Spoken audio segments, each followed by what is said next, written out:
It's time for Lefties Losing It, and the Democrats are in all sorts of trouble. Their brand is in the toilet and circling the drain, and things are about to get worse with a new congressional map in Texas being voted on.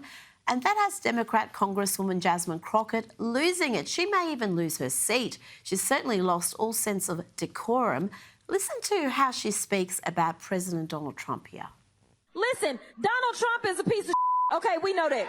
Yes, he is. But in a functioning democracy, he still would not be able to get away with this.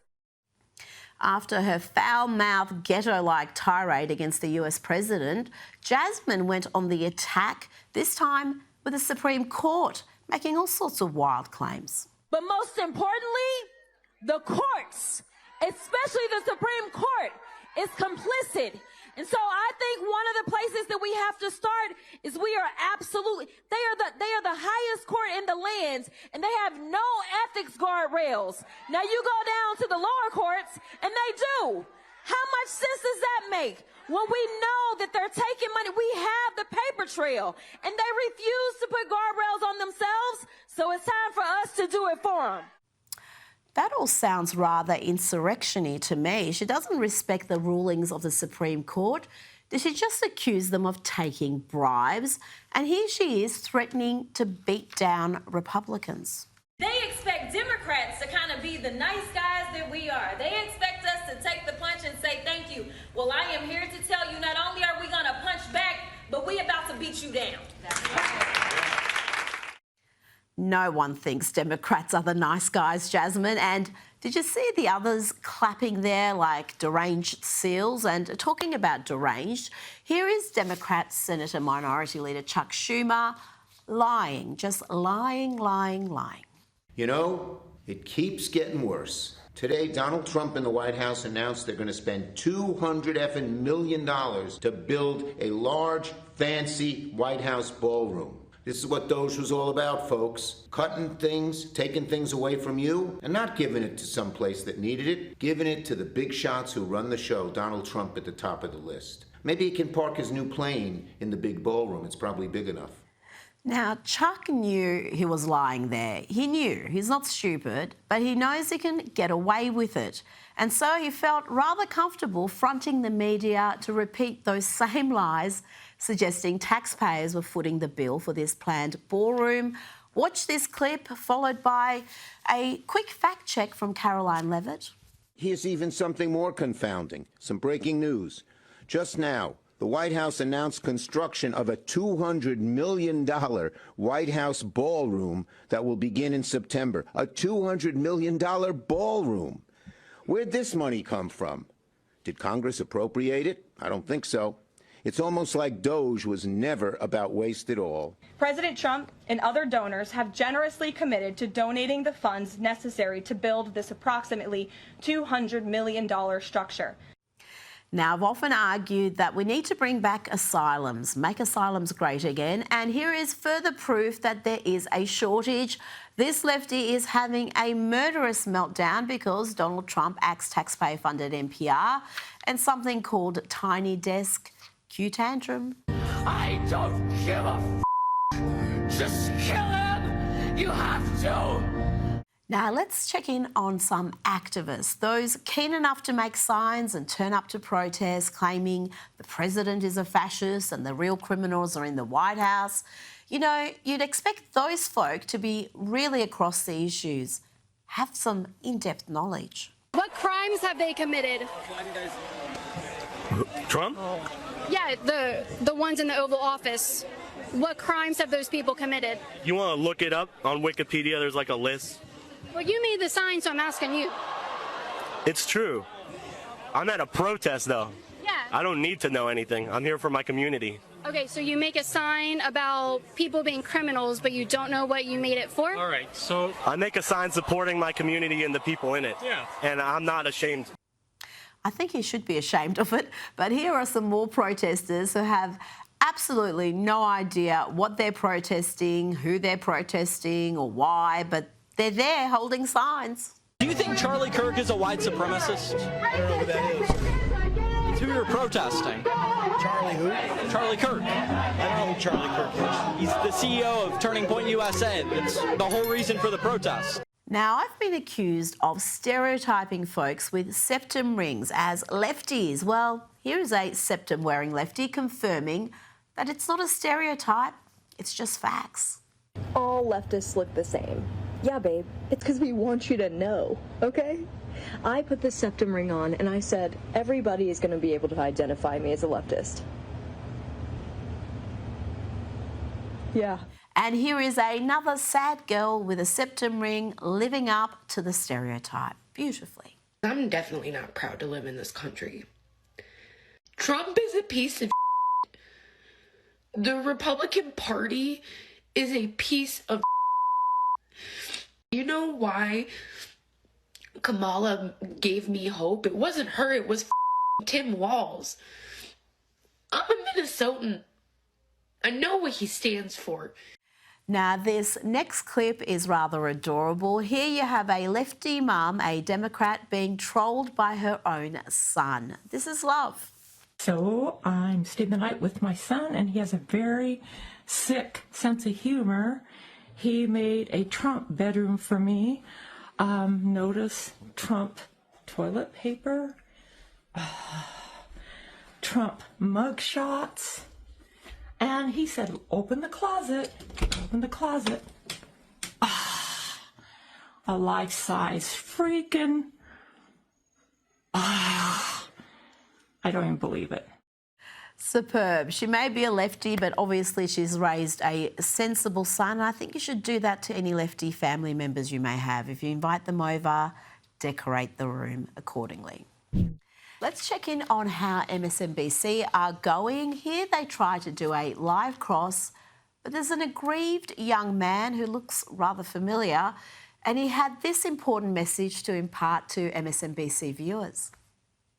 We just watched the speaker gavel out with a whole lot of anger, Kelly. Here's the state of play. Here's MSNBC sucks. Hey, how are you? MSNBC sucks. Talk to you for a second. MSNBC sucks. You can see. Okay. You can see the frustration. Sometimes this happens. Yep, that's our own Alex Stein, Primetime 99. He's making sure MSNBC's remaining viewers know that MSNBC sucks. And he wasn't done yet, though the MSNBC anchor thought he was. Ryan has cleared the set, as we would like to say. The gentleman moved on. So, Ryan, let me turn back to you. Nicely handled there. Can you give us an update on, as you were walking us through this, we'll all take a breath there. Maybe not. Okay. Go ahead, Ryan. See, hold on 1 second. Yeah. Okay.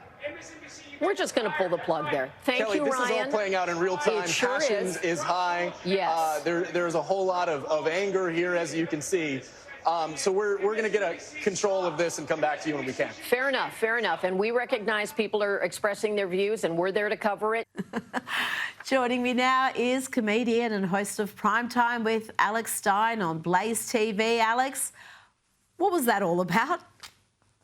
Well, Rita, today was a crazy day at the Capitol. Not only did they have a vote on redistricting, which, a lot of the progressives were going to lose a few of their, counties, but on top of that, today they were voting on a transgender bathroom bill, which will actually limit transgenders in women's spaces. So it was kind of a monumental day, and the bill ended up passing. So there was a lot of news media there.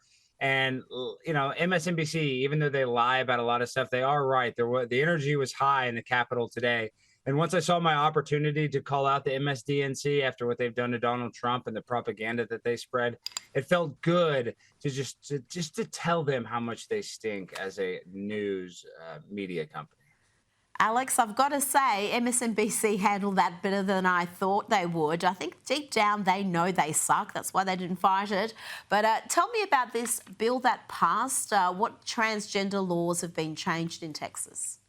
The trans policy, why it's so important is that, people think it's just this issue where transgenders can go into women's spaces and just, the bathroom. But this is actually a bill that protects people in all spaces. That's the gym, that's locker rooms, that's in, any sort of public facility that the, state owns. So this is why it's important, because there's a lot of people that they just I hate to admit it though, I was just there. It was literally all men trying to fight to be in women's spaces. I mean, there weren't that many, what I'd say female to male trans people there trying to fight to use the men's restroom. It was all men to female transition, transgender people fighting to use women's spaces. But luckily it passed. And in Texas, it's a crime if you go into the bathroom and you're the wrong biological sex.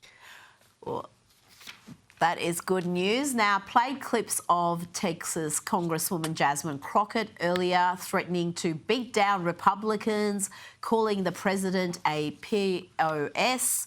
She's a charmer, that one, and she may be gone. Tell me about what is happening in Texas with the congressional map. Well, so the map is changing. Now there's going to be more conservative districts, but at the same time, they also got an entire Latino district and an African-American district. But what happens that just is it's just, like music to my ears. Because of this new redistricting, Jasmine Crockett is going to get drawn out of her seat. So there's, everybody in the state of Texas is very excited for this redistricting to get passed so we can say sayonara to Jasmine Crockett, who is probably one of the biggest frauds on Capitol Hill. So this is good news for the people that are actually paying attention. But at the same time, they couldn't get it done because there was not enough politicians there to actually get the quorum. So because all the progressives were gone, they weren't actually able to approve it. So we're still kind of at the same point where we started. Well, what's happening with that? Because, we saw the Democrats fleeing to places like Chicago so they could avoid this vote being held and being passed. Surely that tactic can't work long term. What's going to happen next? Well, right now, they're basically being held in contempt, and if they don't come back, they could be subject to arrest. But a lot of this, though, Rita, is it political theater, or are they actually going to arrest them and hold them accountable? So I hope it's the latter. I hope they actually arrest these people for, derelict of duty, because we have serious issues in Texas that need to be addressed. But instead of addressing those problems, these politicians are running to Illinois for Lord knows what reason. So they should be held accountable for not actually going and doing their job that they are elected to do by the Texas people. So I actually hope that it's not just lip service and these politicians actually have to pay a price for, turning their backs on their constituents.